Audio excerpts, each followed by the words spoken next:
Frenkie, Pedri, ils sont nuls les gars. Ils sont nuls, on n'a plus besoin d'eux. Plus besoin d'eux les gars. Et de toute façon, est-ce que réellement on a eu besoin d'eux? Il n'y a qu'à regarder les statistiques. En Ligue des Champions, ben, Gavi, le pauvre Gavi, a joué 229 minutes et on sait qu'il nous manque, on sait qu'on a besoin d'un Gavi. Mais derrière Pedri, 237 minutes en Ligue des Champions, on se dit, bah, on arrive à faire 100, ça va, il nous manque pas trop. Frenkie, 238 minutes, on arrive à faire aussi. Il n'y a que 10 minutes de différence entre Frenkie et Pedri par rapport à Gavi. Et là, tu te dis, ok, Gavi te manque vraiment. Et à côté de ça, Pedri, Frenkie, tu arrives à faire 100. Pourquoi tu arrives à faire 100? Quel est le problème au milieu de terrain? Parce que ben là, même Sergi Roberto, 180 minutes, c'est 180 minutes de plaisir, 180 minutes de bonheur. Fermin Lopez, 343 minutes, très correct, décisif, important, impactant. Et derrière, ben, tu as même Oriol Romeo avec 264 minutes. 264 minutes, on n'a pas trop parlé de ses boulettes, malgré tout. Donc voilà, après c'est des bouts de match pour lui. Après on a le prince et le roi des minutes en Ligue des Champions, Gundogan, avec ses 660 minutes. Voilà, c'est lui qui a vraiment quasiment le maximum, il a quasiment joué, il a joué tous les matchs, hein, mais il n'y en a que un où il est rentré en cours de match et contre Anvers qu'on perd 3-2. Mais sinon, les gars, on se pose la question, quel est réellement notre milieu? Quelle est réellement notre tactique? Comment faire fonctionner ce milieu de terrain?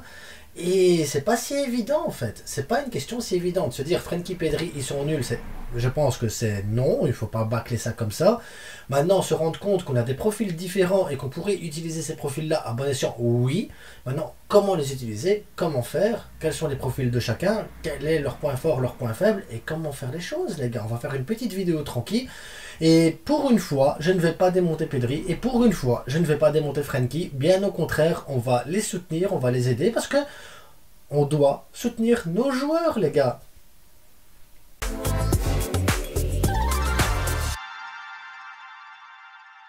Je le dis jamais assez et je devrais le dire toutes les 3 secondes normalement en vidéo parce que c'est le principe même de mes vidéos. C'est les gars, la petite cloche, on clique dessus, on s'abonne avant, on se fait plaisir, on regarde toutes les vidéos et voilà, 65% des gens qui regardent mes vidéos ne s'abonnent pas. C'est pas assez les gars, c'est pas assez. Si vous voulez revoir de la frite, si vous voulez avoir de la passion, abonnez-vous. Oh, compliqué. Donc on y va maintenant pour le sujet. On va commencer par Frenkie, les gars. Frenkie que je démonte régulièrement en vidéo quand je le vois jouer. Oui, moi je le démonte à chaque fois, même quand les gens me disent oh, grand match de Frenkie de Jong. Non, moi il me plaît pas son match de Frenkie de Jong. J'aime pas le positionnement de Frenkie de Jong. Je n'aime pas son positionnement. Je suis désolé. Vous allez me dire, oui, mais il casse des lignes et tout. Oui, mais il tourne en rond. Il joue arrière-gauche pour couvrir Cancelo.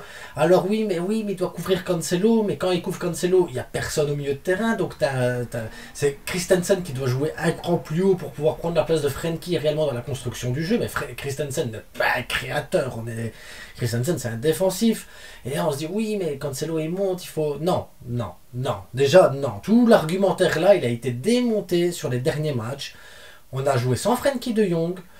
J'ai pas vu Gundogan se mettre défenseur gauche. J'ai pas vu Christensen se mettre défenseur gauche. Et pourtant, on n'a pas été mangé sur le côté gauche. C'est fou quand même, les gars. Pourquoi? Parce qu'on a un Koubarsi, un Roro et un Koundé qui couvrent extrêmement bien tout ça. On a un Christensen qui revient un peu dans l'axe. Ce qui fait qu'au final, tous les espaces sont couverts. Donc, Frenkie de Jong n'a rien à faire sur le côté gauche. Par contre, si tu mets Frenkie de Jong, si tu le mets un peu plus haut, comme il devrait être, comme tu as vu Gundogan ces derniers matchs, tu l'as vu Gundogan, tu te dis waouh quel Gundogan, c'est un cheat code ce joueur là, c'est pas possible. Eh ben Frenkie est meilleur que Gundogan. Frenkie est meilleur que Gundogan. Frenkie a plus de talent que Gundogan. Que ce soit dans la manière de pouvoir percer entre les lignes, la manière de pouvoir distribuer le ballon, la couverture de surface qu'il peut couvrir, enfin il peut couvrir des tas d'espace sur le terrain, il a une capacité de fou à courir partout, à être partout et à avoir une lucidité de distribuer les ballons. Frenkie est beaucoup plus complet que Gundogan. Mais le problème, c'est que Frenkie ne doit plus jouer back gauche comme il le fait. Il doit jouer un cran plus haut.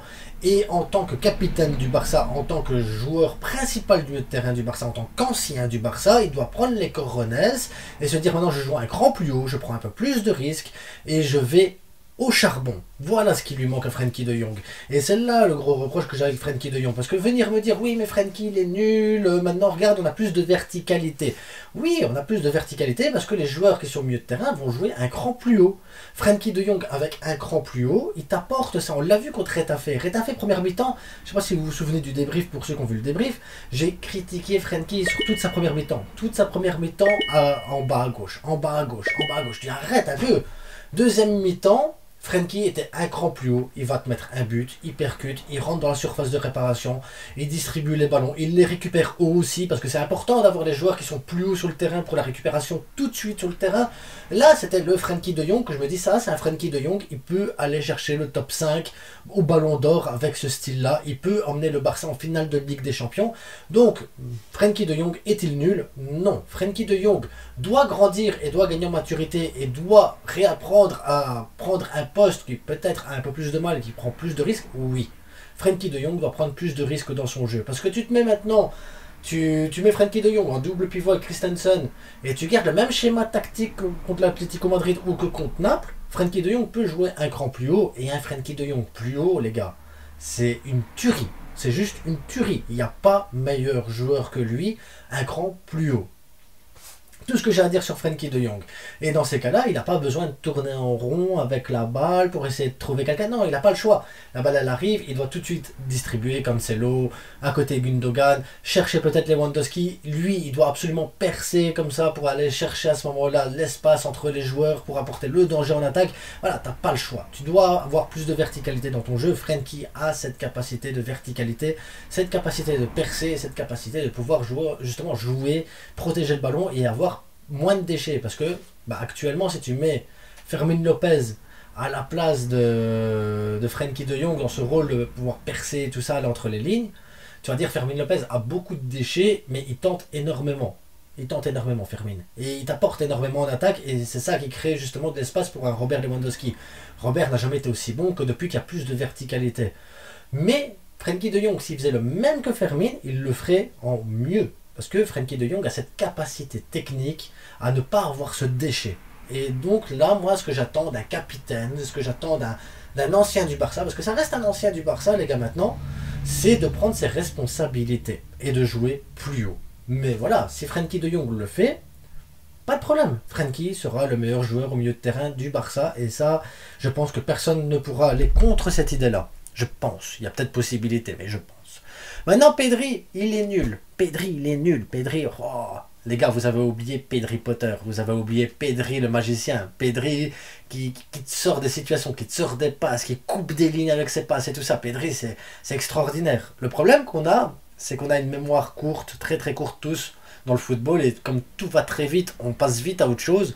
Mais Pedri, avant sa blessure, parce que pour moi, on n'a toujours pas récupéré le Pedri d'avant sa blessure. Hein. Pour moi, on ne l'a toujours pas récupéré. Même quand il est revenu, on ne l'avait toujours pas.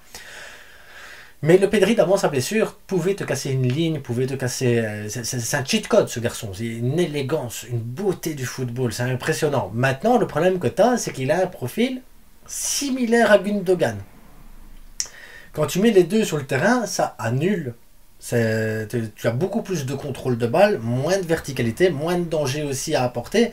Et donc, à ce moment-là, les défenses ont plus facile à défendre sur Robert Lewandowski. Et donc, ces espaces en moins, c'est compliqué. Mais Pedri, Gundogan, voilà. Pour moi, Pedri est un grand joueur. Pedri est un joueur qui doit apprendre à devenir plus fort physiquement. Pedri doit devenir plus fort physiquement, doit avoir une régularité sur son état de forme. Et je pense qu'on a trop abusé de Pedri de toute façon. Et qu'à l'heure actuelle, même la saison prochaine, Pedri, je le vois plus comme un remplaçant de Gundogan que comme un titulaire. Moi, je le vois bien une année remplaçant pour qu'il reprenne ses sensations, qu'il regoute, qu'il reprend un peu de jeu, qu'il s'amuse à nouveau sur le terrain, qu'il reprenne confiance en lui et en son corps, qu'il continue à s'entraîner. Mais pour moi, Pedri, c'est le futur du Barça. C'est le futur du Barça. Ici, on parle de Gundogan, que le gars, c'est un cheat code. Dites-vous que Pedri, c'est un cheat code également. Mais il faut que Pedri, maintenant, il récupère. Et la saison prochaine, je veux le voir en tant que remplaçant de Gundogan. Pas, parce que Gundogan, déjà, 600... J'ai dit quoi, moi 600, j'ai noté... Je sais plus où j'ai noté. Voilà. Gundogan a fait 660 minutes de temps de jeu en Ligue des Champions. C'est le double, voire le triple de certains joueurs. Maintenant, on avait enlevé les 660 minutes, moins les 230 minutes de Pedri. On serait dans un truc à 400 minutes de temps de jeu pour Gundogan. 400 minutes en Ligue des Champions, là où on est maintenant, c'est très bien. Et derrière, ton remplaçant, c'est un Pedri qui est magique et qui a la même qualité que toi. Donc ça veut dire que tu ne perds pas en qualité, tu gagnes au contraire dans la durée du temps parce que le joueur, physiquement, va durer plus longtemps. Et donc tu as cette qualité au milieu de terrain qui reste pour la saison complète. Donc pour moi, Pedri, nul, non. Pedri doit revenir en forme, Pedri doit être le remplaçant de Gundogan une saison, et Pedri peut apporter énormément. Maintenant, quel est le bon milieu de terrain à adopter? Parce qu'on se dit, ouais, mais le système et tout ça, Xavi change. Xavi n'a pas changé de système depuis 1 an. Ça fait 1 an qu'on joue avec le même système, le même truc. La seule différence, c'est les profils des joueurs qui font que tu joues de manière différente. Mais le système, c'est le même. Koundé, Aroro, Koubarsi et Cancelo. Je suis désolé, tu mettais à la place de Koubarsi Inigo Martinez, ça change rien. Tu mettais Baldé de l'autre côté et tu mettais Cancelo, ça change rien. Ça change rien. C'est le même système, c'est la même tactique défensive. Donc maintenant ici tu as un Koubarsi qui sait jouer long, qui sait jouer court, qui a un contrôle de balle, qui est physique, qui est bien. Un Koubarsi cheat code aussi, c'est un cheat code ce garçon. Un Roro guerrier et tout ça qui est quand même pas mauvais à la relance, et un Koundé qui prend de plus en plus de risques et de confiance. Là tu dis quand même défensivement, t'as plus besoin vraiment d'avoir un milieu de terrain qui vient couvrir les montées de Cancelo. Cancelo doit prendre le côté gauche et s'amuser et faire sa vie Et il doit faire sa vie, lui il doit faire sa vie. Tu dois le mettre sur le côté gauche et tu dis, oh, fais ce que tu veux. Fais ce que tu veux, joue comme tu veux. Toi, Cancelo, fais ta vie, t'es très bien. Il faut pas lui mettre de pression à ce garçon. De toute façon, ça sert à rien. Je pense qu'il n'est pas capable de gérer la pression. Je pense que si tu le laisses dans son coin, il fera sa vie tranquille, il t'apportera ce qu'il doit t'apporter et il le fait super bien, Cancelo. D'ailleurs, c'est l'achat ultime que je veux pour cette saison. C'est obligatoire, lui, il le faut. Et ensuite, tu vas jouer avec ton double pivot. Pour moi, ça serait Christensen, parce que Christensen t'a apporté un équilibre. Et Frenkie de Jong, sur son retour, doit jouer. Parce que Frenkie de Jong doit jouer, les gars. Je suis désolé, vous allez dire, ouais, mais Gundogan avec Firmino. Non. Frenkie de Jong doit jouer et il doit être un cran plus haut et avoir confiance en lui, comme je l'ai dit en début de vidéo.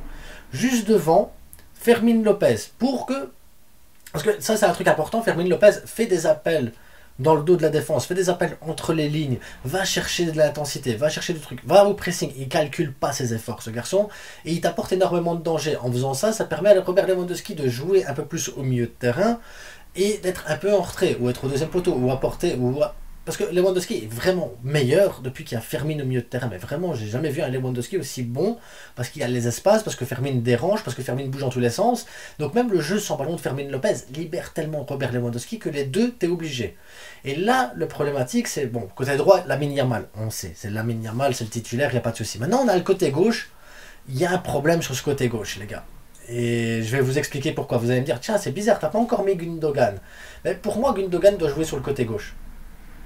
Parce que entre Robert Lewandowski et Fermin Lopez qui joue quasiment comme un neuf, avoir un Gundogan sur le côté gauche qui revient un petit peu, par exemple si Fermin déborde sur le côté gauche, Gundogan revient dans l'axe, si Robert Lewandowski va sur le côté gauche, Fermin va dans l'axe et Gundogan revient un peu plus... Enfin, les trois là doivent se compléter et s'entendre parfaitement bien, ils n'ont pas encore assez de temps de jeu pour justement avoir ça, mais il y a cette possibilité de jouer où les trois là pivotent entre eux pour justement apporter un déséquilibre dans l'équipe adverse, parce que de toute façon le foot moderne veut... Parce que tout le monde est bien en place, tout le monde est bien, tout le monde comprend bien les tactiques, mais la seule manière de pouvoir aller déjouer un adversaire, c'est de le déstabiliser. Et les trois joueurs-là ont cette capacité de pouvoir déstabiliser dans leur mouvement, dans la lecture du jeu et dans une certaine intensité. Et tactiquement, techniquement, ils sont forts. Et donc moi je partirais sur un Gundogan côté gauche, mais évidemment pas bloqué sur le côté gauche, quoi. Ça bougerait tout le temps. Et là, vous allez me dire, ouais, mais attends, Ferran revient de blessure, c'est un autre profil. Ferran Torres, tu pourrais le changer contre Fermin Lopez, remettre Gundogan dans l'axe, et ça te permettrait d'avoir un joueur côté gauche qui peut dribbler. Ensuite, tu as un Rafinha qui a joué côté gauche, qui a été très très bon dans la percussion, dans le repli et tout ça, donc c'est aussi un autre profil différent. Et après, moi, il y a Victor Roque qui peut apporter aussi plus d'intensité, plus de trucs. Donc, moi, je partirais sur Rafinha remplaçant Yamal. Et sur le côté gauche, suivant que tu as besoin de garder la balle, que tu as besoin d'avoir un peu plus de maîtrise, je mettrais Ferran. Mais dans le profil où tu as besoin d'apporter plus physiquement, tu as besoin d'apporter plus d'intensité, parce que voilà, on est dans un match où tu dois aller chercher la victoire absolument, je partirais sur un Victor Roque. Et dans cette situation-là, João Félix retournait à l'Atlético Madrid, parce que en fait, la victime de ma vidéo, c'est João Félix. Je ne sais pas quoi faire de lui. Je ne sais pas quoi faire de lui. Donc quand les gens ils disent Xavi a un problème avec Félix, je pense qu'il est peut-être dans cette même problématique. on a des profils plus intéressants que Félix dans la manière dont le Barça joue actuellement. Ou alors Félix se réveille et passe en mode Atlético Madrid, en mode je joue contre Porto à tous les matchs, et à ce moment-là, c'est Ferran qui doit sauter. Parce que Félix a beaucoup plus de talent que Ferran. Mais à l'heure actuelle, dans l'implication, dans la manière de se dépenser et de donner, je préfère avoir un Ferran remplaçant de Gundogan ou un Victor Roque qui serait remplaçant de Gundogan ou de Fermin, peu importe. Mais voilà comment moi je vois les choses, en sachant que derrière on a du Sergi Roberto, voilà, qui peut rentrer des de temps en temps, Oriol Romeo qui pourrait remplacer Christensen de temps en temps, mais surtout le plus important, c'est le retour de Gavi. Parce que l'année prochaine, à la place de Christensen en 6, moi j'irai pas chercher un 6, je placerai Gavi à cet endroit-là, clairement. Gavi, Frenkie de Jong en double pivot avec un Gundogan et ailier gauche, sans être ailier gauche, vous savez bien comment ça va, et un Fermin Lopez dans l'axe, et après derrière, Pedri remplace Gundogan, Fermin Lopez, tu fais rentrer un Ferran Torres ou un Vitor Roque, et voilà, tu as tes deux remplaçants, dans l'axe, tu as Gavi, Frenkie, tu peux très bien mettre Christensen à la place de Gavi, et Frenkie de Jong, personne ne peut remplacer Frenkie, mais tu as Gundogan qui prend sa place, tu as Sergi Roberto, dans certains matchs, ça pourrait être sympa, et au final, voilà, mais tu as du Poprime. Dans l'équipe B, tu as du Casado dans l'équipe B, tu as pas mal de joueurs dans l'équipe B qui peuvent remplacer Sergi Roberto. Et il y a la doublure de Frenkie de Jong. Christensen peut avoir une doublure avec l'équipe B aussi et retourner dans l'axe. On peut se permettre de vendre un Inigo Martinez par exemple, qui à l'heure actuelle est totalement dépassé par Koubarsi. Il y a plein de possibilités sans que ça coûte énormément d'argent au Barça non plus pour la saison prochaine, mais on doit faire avec des profils. Donc non, Frenkie n'est pas nul, non, Pedri n'est pas nul. Par contre, on doit utiliser mieux ces profils-là pour avantager l'équipe et pour avoir justement ces profils différents, pour avoir un peu plus de verticalité et en même temps avoir un peu plus de contrôle dans les moments où ça devient compliqué de jouer contre un adversaire qui te presse haut. Voilà. Dites-moi ce que vous en pensez, je sais que j'essaie d'être le plus clair possible, je sais que c'est pas évident parce qu'il faudrait des schémas, des tas de trucs, mais j'ai pas cette capacité actuellement de pouvoir vous sortir ce genre de vidéo, peut-être dans le futur, on sait pas, qui sait, jusqu'où va s'arrêter cette chaîne, The Sky is the limit les gars. En attendant, abonnez-vous, likez, partagez, dites-moi ce que vous en pensez en commentaire, on se retrouve incessamment sous peu. Incessamment sous peu. En tout cas, ce qui est sûr, c'est que vendredi, il y aura un débrief de l'Espagne, au soir après le match, parce que voilà, Espagne-Colombie, je pense, on va s'amuser, les gars. Il y a mal et tout, on va s'amuser. C'est que du foot, les gars. Ciao!